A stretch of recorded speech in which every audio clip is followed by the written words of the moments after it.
Hello കൂട്ടുകാരെ, അപ്പം ഈസ്റ്ററായിട്ട് എനിക്ക് ബിരിയാണി വെക്കാൻ പറ്റില്ല. അന്ന് ചോറും കറികളൊക്കെ ആയിരുന്നു ഉണ്ടാക്കിയത്. അപ്പോൾ ഇന്ന് എനിക്ക് ഓഫായിരുന്നു. അപ്പം പിള്ളേർക്ക് ഞാൻ ബിരിയാണി വെച്ച് കൊടുക്കുക എന്നുള്ളൊരു പരിപാടിയിലാണ്. അപ്പം ബിരിയാണിക്ക് ഞാൻ എടുത്തിരിക്കുന്നത്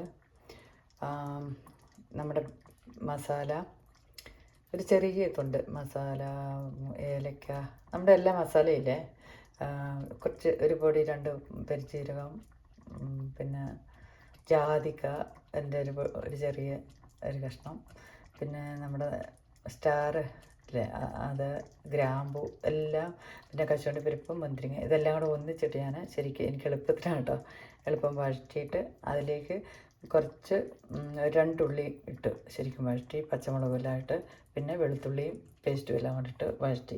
അതിനുശേഷം ഞാൻ ഒരു കാര്യം ചെയ്തതെന്ന് വെച്ചാൽ, എൻ്റെ ഒരു ഡോക്ടർ പറഞ്ഞു തന്നൊരു റെസിപ്പിയാണ് വർഷങ്ങൾക്ക് മുമ്പ് എൻ്റെ ഓർമ്മയിലുള്ളത്. നല്ല ടേസ്റ്റാണ് അന്ന് കഴിച്ചപ്പോൾ. അതൊന്നും ഉണ്ടാക്കി നോക്കാൻ ഓർത്തു. അപ്പോൾ അതിൽ ഞാൻ പിന്നെ ചേർത്തിരിക്കുന്നത് നമ്മുടെ തക്കാളിയില്ലേ, തക്കാളി, പുതിനയില, മല്ലിയില, തൈര്, ഇത്രയും ഇട്ട് നന്നായിട്ട് നല്ല സോഫ്റ്റായിട്ട് അപ്പം ഫൈനായിട്ട് അരച്ചെടുത്തതിന് ശേഷം ഈ ഒരു നമ്മൾ വറുത്തില്ലേ അതിലോട്ട് ഞാൻ ഇട്ട് എല്ലാം ഇളക്കി. അതിലിട്ട് ഞാൻ ചെയ്തതെന്താണെന്ന് വെച്ചാൽ, അതിലോട്ട് പിന്നെ മസാലപ്പൊടി നല്ല വീട്ടിൽ നിന്ന് പൊടിച്ചുകൊണ്ട് വന്നതാണ്. അത് തീർന്നു, അതിൻ്റെ ഒരു സ്വല്പം കൂടെ ഉണ്ട് ലാസ്റ്റ് കേട്ടോ. അമ്മ ഒക്കെ പൊടിച്ച് തന്നിട്ട്, ഇനിയിപ്പോൾ അമ്മയൊന്നുമില്ല, അങ്ങനെയൊന്നും പൊടിച്ചൊരു അമ്മയില്ല ഈ ലോകം വിട്ട്. സ്മരിക്കുന്ന ഞാൻ ഒത്തിരി നമുക്ക് മാതാപിതാക്കളോടും വലുതായ ഒന്നുമില്ല, അവർ തരുമ്പോൾ ഇനി അങ്ങനെ തരാനൊന്നും ആരുമില്ല. അപ്പം ഇനി നാട്ടിൽ പോയി അതെന്ന് പറഞ്ഞാൽ ഞാൻ മരമുണ്ട്, അതിൻ്റെ ഗ്രാമ്പൂൻ്റെ ഇതിൻ്റെ എല്ലാം മരമുണ്ട്. അതിൽ നിന്നെല്ലാം അമ്മ വളരെ ശ്രദ്ധാപൂർവ്വം ഉണങ്ങി നല്ലതായിട്ട് പൊടിച്ച് വളരെ ഭംഗിയായിട്ട് ഒരു വർഷത്തേന് 2 വർഷത്തേനും ഉണ്ടാകുന്നുള്ള ഒരു കേടും വരത്തില്ലെന്നുള്ള. അപ്പോൾ അതായിരുന്നു ഞാൻ ഉപയോഗിക്കുന്നത്. നല്ല ടേസ്റ്റായിരുന്നു. ആ മസാലയ്ക്കും നമ്മൾ ചേർക്കുന്ന സാധനങ്ങൾക്കെല്ലാം മസാല വെരി ഇമ്പോർട്ടൻ്റ്, അതിൻ്റെയാണ് രുചി വരുന്നത്. അങ്ങനെയെല്ലാം ഇട്ട് ചേർത്ത് ആ മസാലപ്പൊടിയും മുളക് പൊടിയും മഞ്ഞൾപ്പൊടി ഇതെല്ലാം ഇട്ട് വഴറ്റി കേട്ടോ. അതിന് വഴറ്റി നല്ല റെഡിയായിട്ട് ഇരിക്കുകയാണ്. അത് കഴിഞ്ഞിട്ട് 8 ഗ്ലാസ് അരിയാണ് ഞാൻ എടുത്തിരിക്കുന്നത്. 8 ഗ്ലാസ് അരിയിലോട്ട് ഞാൻ 12.5 ഗ്ലാസ് വെള്ളം ഒഴിക്കും. 8 ഗ്ലാസ് അരിക്ക് 12, ഒരു ഗ്ലാസ്സിന് 1.5 ആ രീതിയിലാണ് ഞാൻ എടുക്കുന്നത്. അപ്പോൾ കറക്റ്റായിട്ട് നമുക്ക് വെള്ളം പറ്റി വരും. അല്ല, ഈ ചോറ് നല്ല കൃത്യമായിട്ട് വെന്ത് അടിപൊളിയായിട്ട് വരും എന്നുള്ളതാണ്. ആ രീതിയിലാണ് ഞാൻ എടുക്കുന്നത്. സെപ്പറേറ്റ് ഒന്നുമല്ല ഞാൻ ചോറ് ഉപയോഗിക്കുന്നത്.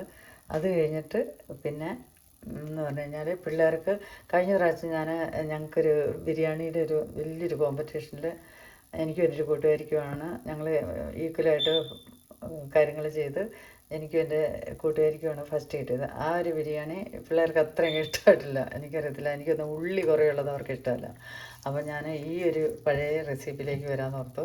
അപ്പോൾ ഈ രീതിയിൽ വെച്ച് കഴിഞ്ഞുള്ള ഒരു ഗുണം എന്ന് വെച്ച് കഴിഞ്ഞാൽ, ഇതിൽ എല്ലാ മസാലയും ഈ ചോറിൽ നമ്മൾ കശുവണ്ടിപ്പരിപ്പ് എല്ലാ സാധനങ്ങളും ഇതിലുണ്ട്, നെയ്യടക്കം ഉള്ളത് ചേർത്ത് നമ്മൾ ബിരിയാണിക്ക് പോലെ തന്നെയാണ് ഈ ചോറ് വെക്കുന്നത്. അപ്പം ചിക്കൻ ഇടയ്ക്ക് നമ്മൾ ദം ചെയ്യുമല്ലോ, അങ്ങനെ ചെയ്തല്ല ഞാൻ ഈ പ്രാവശ്യം എടുക്കുന്നത്. ചിക്കൻ സെപ്പറേറ്റായിട്ട് കറി വെക്കുക, നല്ലതായിട്ട് ഞാൻ പുരട്ടി വെച്ചുകൊണ്ട് നല്ല അടിപൊളിയായിട്ട് തേങ്ങാപ്പാലൊക്കെ ഒഴിച്ച് നന്നായിട്ട് കറി വെക്കാൻ ഓർത്തുള്ള ഒരു പരിപാടിയിലാണ് ഞാൻ ഇരിക്കുന്നത്. അപ്പം നമ്മുടെ ഈ ചോറും ഈ ചിക്കൻ കറിയും കൂടെ കഴിച്ച പിന്നെ സല്ലാസ് ഞാൻ ഉണ്ടാക്കും. കുറച്ച് ഉള്ളി, പച്ചമുളക്, പിന്നെ തൈര്, ഇത്ര സാധനം മതി. അത് വളരെ ഈസിയാണ്. ചെറുതായിട്ട് വളരെ സ്ലൈസായിട്ട് അരിഞ്ഞിട്ട് ജസ്റ്റ് ഒന്ന് പിഴിഞ്ഞ് കളയണം ഫസ്റ്റ് നീര്. അതിന് ശേഷം കുറച്ച് പച്ചമുളകും തൈരും കൂടെ ചേർത്ത് കഴിഞ്ഞാൽ സംഭവം റെഡി. പിന്നെ ഈ ഇത്രയും കാര്യം മതിയല്ലോ, ഒരുപാട് ഭക്ഷണമൊന്നും വേണ്ട. പിന്നെ അച്ചാർ വേണമെങ്കിൽ അച്ചാർ ഉപയോഗിക്കാം. എന്താണ് പപ്പടമൊക്കെ കഴിക്കുന്നതുകൊണ്ട് എനിക്ക് പപ്പടം ഇഷ്ടമല്ല. അപ്പോൾ ഓരോരുത്തരുടെ ഇതനുസരിച്ച് അതിന് സൈഡ് ഡിഷ് എന്താണെന്ന് വെച്ചാൽ നമുക്ക് യൂസ് ചെയ്യാം. അടിപൊളി ബിരിയാണിയാണ്, നിങ്ങളൊന്ന് ട്രൈ ചെയ്ത് നോക്കണം. ഇത് വളരെ അടിപൊളിയാണ് ഈ കറി കൂട്ടി കഴിക്കാൻ. അത് ഈ ചോറിലും നല്ല ടേസ്റ്റാണ് വരുന്നത്. ഇത്രയും സാധനങ്ങൾ ഞാൻ ചേർത്ത് അടിച്ച് നല്ലതായിട്ട് പാചകം ചെയ്യുന്നതുകൊണ്ട് നല്ല അടിപൊളി ഒരു ബിരിയാണിയാണ്. നിങ്ങൾ ട്രൈ ചെയ്യുമെന്ന് വിശ്വസിക്കുന്നു. അപ്പോൾ വീഡിയോ ഇഷ്ടപ്പെട്ട ലൈക്ക് ചെയ്യുക, ഷെയർ ചെയ്യുക, സബ്സ്ക്രൈബ് ചെയ്യുക. താങ്ക്സ്. ഞാനപ്പോൾ ചോറെല്ലാം വെന്ത് കഴിഞ്ഞിട്ട് ഇതിൻ്റെ എല്ലാം അടിപൊളി ലെവൽ കാണിച്ചു തരാം കേട്ടോ. Okay, thank you.